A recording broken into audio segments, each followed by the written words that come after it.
झूरी के पास दो बैल थे। उनके नाम थे हीरा और मोती। दोनों में बहुत प्यार था। वे नाद में एक साथ मुंह डालते और एक ही साथ मुंह हटाते। झूरी भी उनके चारे पानी का बड़ा ध्यान रखता। वह कभी भी उन्हें मारता पीटता नहीं था। इस कारण दोनों बैल भी झूरी को बहुत प्यार करते थे। एक बार झूरी की पत्नी का भाई गया दोनों बैलों को अपने साथ गांव ले जाने लगा।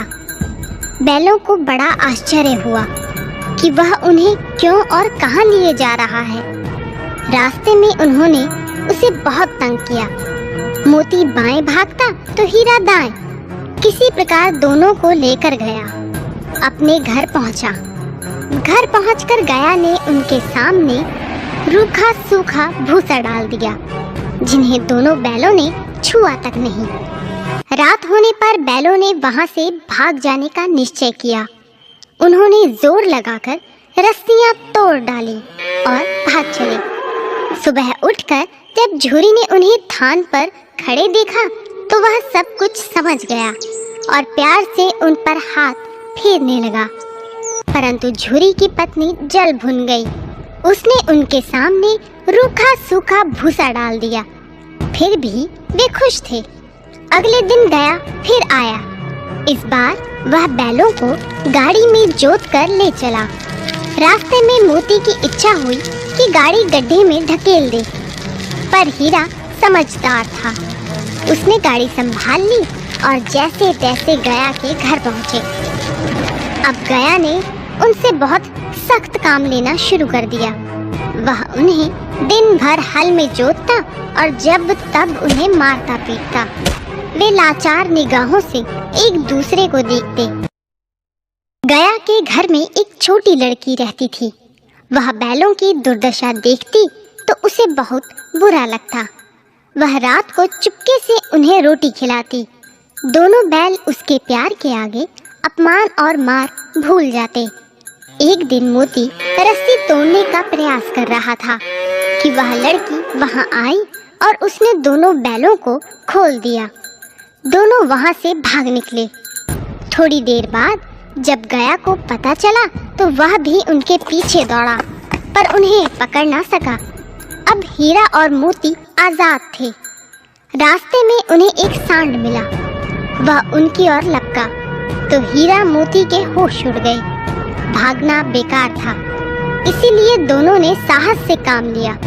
सांड ने आकर हीरा पर वार किया तो मोती ने उस पर पीछे से सींगों से चोट की। सांड घबराया।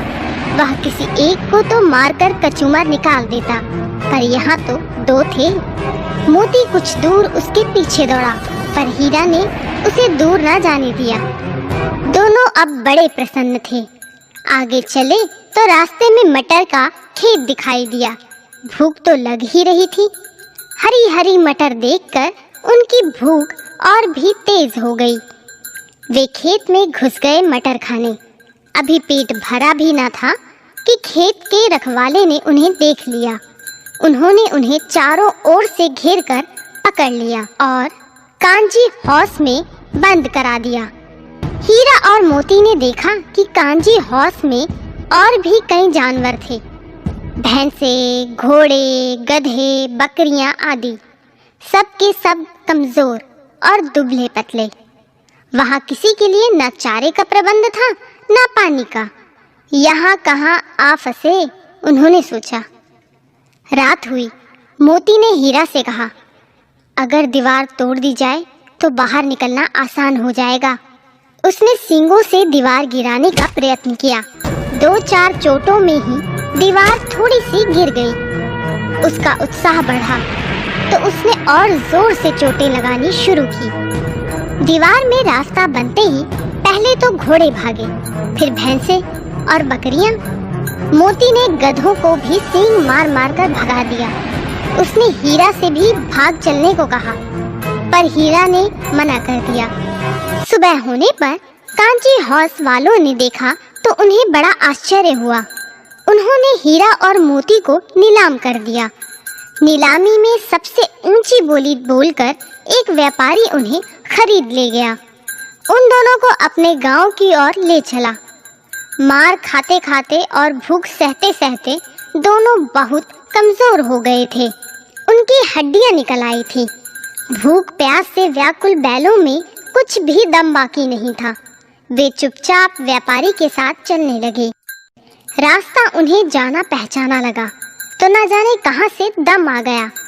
वे दोनों तेजी से भागे, आगे आगे बैल, पीछे पीछे व्यापारी। पर जब तक वह उन्हें पकड़े तब तक दोनों बैल अपने घर पहुंच चुके थे।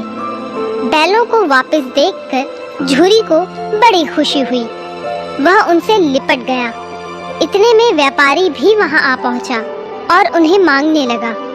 मोती ने आव देखा ना ताव, वह व्यापारी पर झपटा। व्यापारी जान बचाकर वहां से भागा। झूरी की पत्नी भी वहां आ गई और उसने दोनों बैलों के माथे चूम लिए। हमें